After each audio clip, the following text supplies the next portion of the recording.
Idan kana son ka ji daɗin kasuwanci, to ka zama na farko a kalar wannan kasuwancin, wato ka ƙirƙira naka kasuwancin ya zama kai ne ka fara yin sa farko.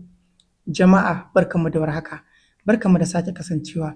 A yau muna darasi ne na 9 cikin wannan littafin na Small Business Big Money, littafin ɗan Najeriya nan Akin Alabi. Kuma idan ba a manta ba, muna babi ne na 3 a cikin littafin. Babin da ya buɗe da wata kalar kasuwanci ya kamata ka fara yi.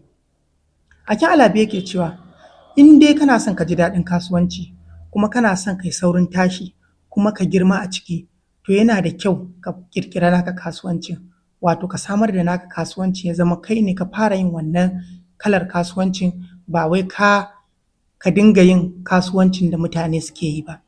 Akin Alabi yake cewa fara naka kasuwanci yana da alfanu masu dama. Akwai alfanu masu dama a fara yin naka kasuwanci. Alfanu na farko yake cewa kana da muƙamin da sauran mutane ba su da shi. Ya ce idan kai ka fara yin kasuwancinka, to kana da wani muƙami wanda sauran mutane ba su da shi, wanda wannan muƙamin ko da sauran wasu mutanen sun zo sun kwaikwayi kalar naka kasuwancin, to ka riga su samun wannan muƙamin, kuma ba za su taɓa samun wannan muƙamin ba.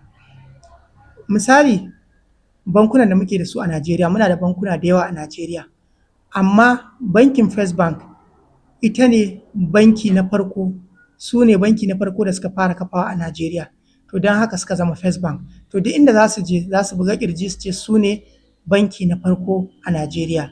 Ya ce kamfani na Nairabet ita ce kamfanin caca mai amfani da naira na farko a ƙasa Najeriya, don haka duk inda na je zan buga ƙirji na ce mu ne na farko.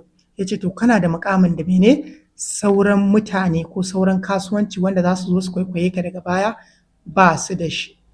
Na biyu ya ce mutane za su dinga kallon waɗanda suka shigo daga baya a matsayin waɗanda suke kwaikwayon ka, wato ka ƙirƙira naka kasuwancin sai wasu mutanen suka shigo suna kwaikwayon kalan wannan kasuwancin, to ya ce mutane za su kalla waɗannan wanda suka shigo suna kwaikwayon wannan kasuwancin naka a matsayin waɗanda suke kwaikwaya.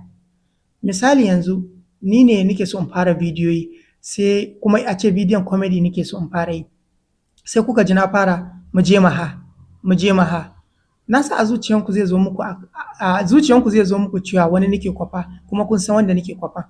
Alal misali, sai na fara yin bidiyo sai na fara watsa ma kaina kwata ko bola, ko na fara shiga cikin wani masai ko me da sauransu, shi ma ɗin kun san wa nake so na kwaikwaya.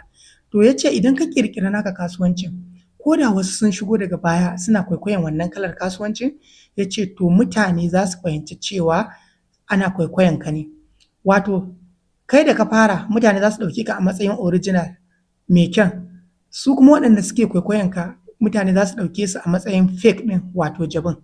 Ya ce to wannan alfanu ne na biyu na ƙirƙirar naka mene kasuwanci.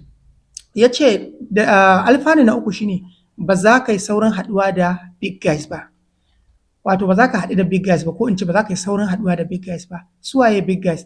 Big guys su ne manya-manyan 'yan kasuwa waɗanda suke da jali babba, wanda suke cikin kasuwancin da kake so ka fara yi ko kasuwancin da kake yi.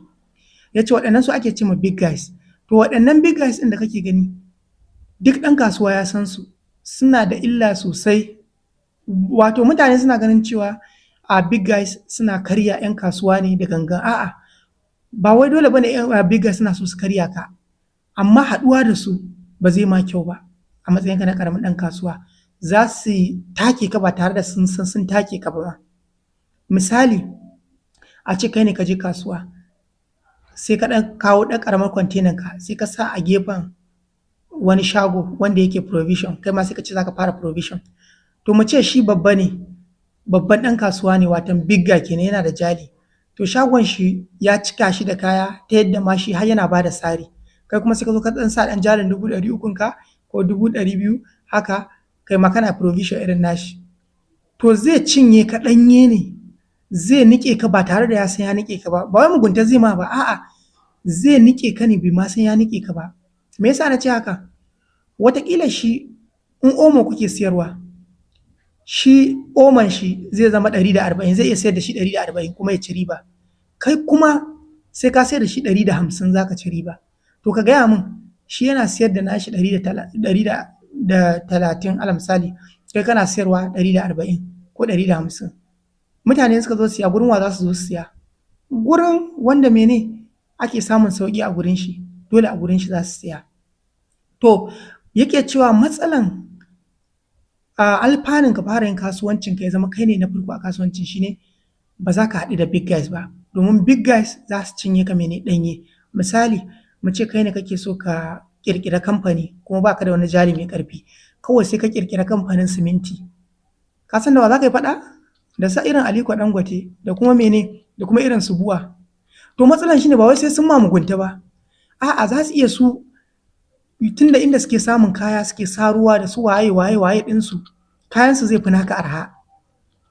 To in kuma kayansu ya fi naka arha kuma su ma suna da kaya masu quality, to za a dinga siyan nasu ne, kai sai kaga baka samun ciniki da sauransu. To matsalan ka je takara da big guys ne. Haka alal misali a ce matatan man fetur kake so ka gina, sai kana da ɗan ƙaramin jarin ka sai ka zo ka gina matatan man fetur a ƙasar nan. To kaga yanzu kana so kai takara da kuma matatan man fetur ɗin da muke da ita na ɗaya a Afirka na Dangote, da ita kake so kai takara. To a wannan fannin in ka ga bata niƙe ka ba, bata cinye ka ɗanye ba, to sai dai in gwamnati za ta sa mata dokoki ta ce okay lita kaza za ki dinga tacewa, su ma wasu za mu ba su dama. Amma in dai za a baka kai gasa da su ne, to sun cinye ka ɗanye. Allah ya sa mun gane. To wato big guys suna daga cikin mutanen da suke zama matsala na ƙananan 'yan kasuwa waɗanda suke so su tashi. Shi yasa wasu ƙasashen ma ba sa yarda ɗan kasuwa ya riƙe abubuwa da dama, irin ya zama ya riƙe kasuwanci a fanni da dama, a ce yana siminti, yana shinkafa, yana mai, yana waye. Saboda idan ya riƙe ko'ina, babu wani ɗan ƙaramin ɗan kasuwa da zai iya tashi ya zo har ya girma a cikin wannan harkan, saboda me ba wanda zai iya takara da shi. Wato wannan abun matsalar na big guys a kasuwanci shine yana kawo wani abu da ake cewa monopoly. Monopoly shine mutum ɗaya ya tattare kusan arzikin ƙasa, ya tattare komai da komai ya dinga yi, ta yanda wasu ba za su iya mene takara da shi ba. Misali yanzu a ƙasar nan namu akwai wanda zai iya siyan, idan da za a siyar mai da wata jiha kun ga dai state ko, to akwai wanda wallahi zai cire kuɗin ta ya biya. In dai wai filin za a kalla a siyar mai, to wani kila yana da kuɗin da zai siya jiha gaba ɗaya. To yanzu mu ɗauka cewa duk filin da mutum zai siya ko za ku siyar mai, duk filin da mutum zai siya za ka siyar mai. To yanzu in mutum ɗaya ya zo ya siya jihan ku, kun zama bayi kenan.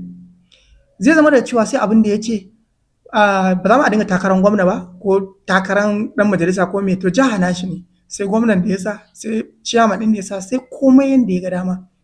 Saboda mene abin da ya bashi a wannan daman shine mene zaman shi mene big guy, wato wanda ya zama yana da wani advantage, yana da wani abin da saura ba su da shi. To shine matsalan haɗuwa da big guy a kasuwanci. Dalilin shi na huɗu yake cewa ba za ka sha wahalar talla ba. Ya ce idan ka ƙirƙiro naka kasuwancin to ba za ka sha wahalar talla ba. Talla ba za ka dinga shan wahalar talla ba, saboda menene kasuwancinka ba irin na sauran ba ne. Za ku ga irin wannan idan a guri ya zama da cewa akwai wani mai shago wanda yake sayar da abin da ba sauran maƙotan shi ba sa sayarwa, ko kuma a ce wani mai sana'a wanda shi kaɗai ke sana'a a gurin.